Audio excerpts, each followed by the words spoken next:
آرزوهایی که داشتم بعد تو نقشه براب شد. کوه رویاهای من از بعد رفتنت خراب شد. قول میدم اگه ورق برگرده و علی نمیره،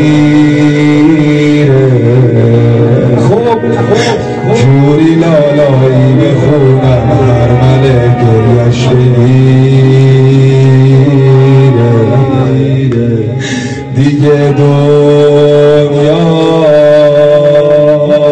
بدون تو به من نمیسازه.